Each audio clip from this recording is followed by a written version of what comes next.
We've probably all thought about it at least once. Should I grab the Sawzall or the angle grinder and start just cutting up my car for some over fenders or a wide body kit?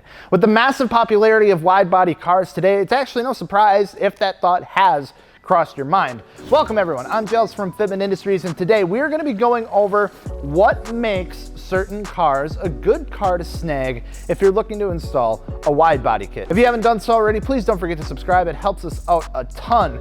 And of course, you know the drill. Don't forget to check out fitmentindustries.com for anything wheels, tires, or suspension related. Anyway, it's hard to track down the origin of the wide body car, but when digging through the history books, the answer is actually pretty obvious. Like most of the trends and modification styles that we see on cars, they've been adapted from somewhere else. Whether that be from the influence of trends and stylings from overseas, or from something else that has a huge impact on how we choose to modify our cars, which is motorsports. Racing has been around since the world's second car was made, and as cars have gotten faster and more powerful, they require something else along with that, and that is more traction to be able to keep those cars on the track. When more traction is required, the easiest solution was to slap some wider wheels and wider tires on. However, limited by the stock body lines of the car and the room inside the wheel wells, they were left with one of two options: either make more room on the inside of the wheel well or just make the car wider. Since making the overall car wider in a sense was much easier than moving important components such as suspension and all that stuff on the inside of the car,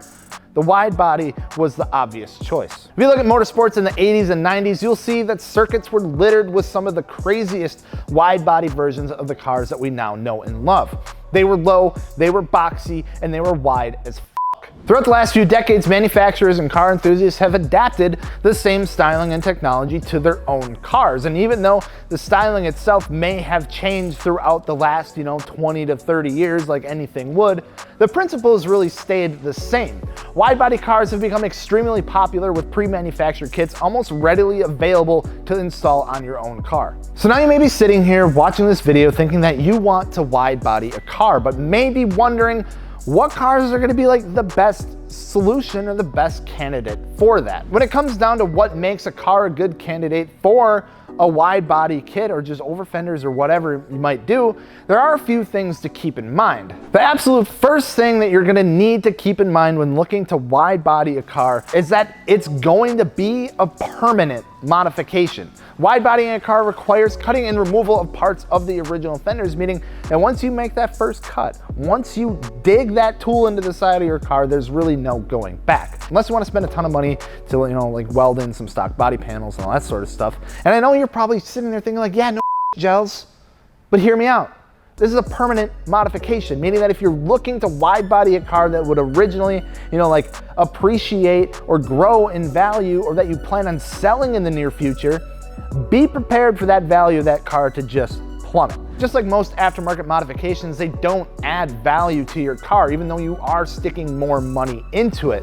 And especially with such a drastic change like a wide body, plays a big impact. Another main point here too is that you're gonna wanna stay away from your more like rare or special edition cars as well, that you could be, hate to say it, destroying the value of. However, who am I to tell you what to do? If you wanna go cut up a car, by all means, go cut up a car with your buddies in the garage.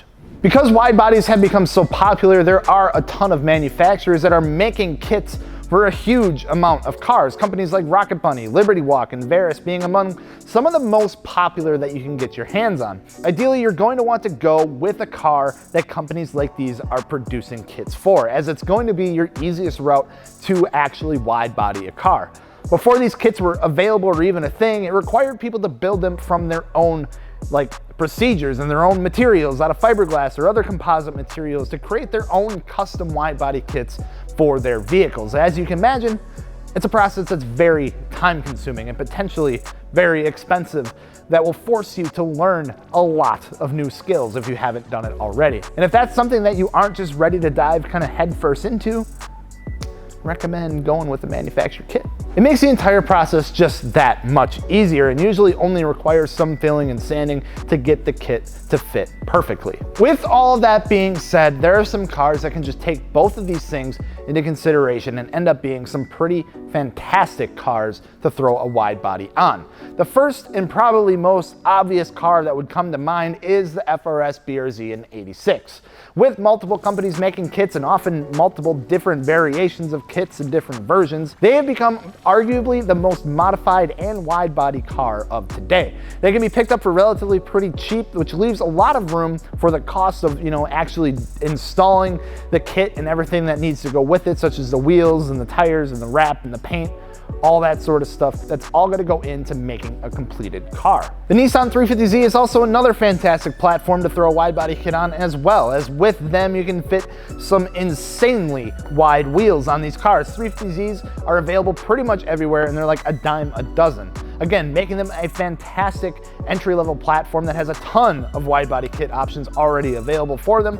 And wide body Zs just get insanely aggressive, and like I said, run some incredibly wide wheels, especially in the rear. Usually we see like 12 and a halves become like the standard. I've seen in the gallery like people running like 14 wides on these cars. It's absolutely insane. With these cars being such a popular choice for those looking to get into drifting, and a lot of people slapping a wide angle steering kit on the front, some sort of over fender or wide body is more than likely going to be necessary anyway. And then when you go smash it into a wall, you're not replacing metal panels, you're just throwing a new fiberglass fender on. The same thing can be said for the S chassis cars as well, as with the Silvias, the 240 SXs, you name it. But Japanese cars aren't the only ones getting the wide body treatment. No. We've seen a ton of people picking up E92 series BMWs, and let's not forget about the modern muscle cars as well.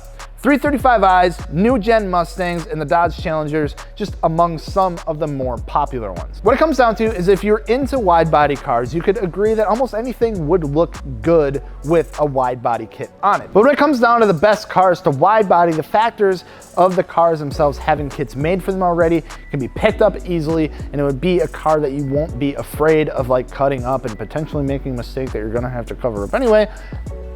All those things into consideration, cars like the FRS, the BRZ, the 350Z, your S13s and Silvias and 3 Series BMWs, and some of the modern muscle cars are some of the best candidates when looking to wide body a car. So there you have it. Let us know down in the comments section below if you have taken on the task of throwing a wide body on your car, what it is, or if you were to install a wide body kit on a car, what would it be? And just let us know. Don't forget wheels, tires, suspension, fitmentindustries.com, all that sort of good stuff. Thank you guys so much for watching. Don't forget to subscribe.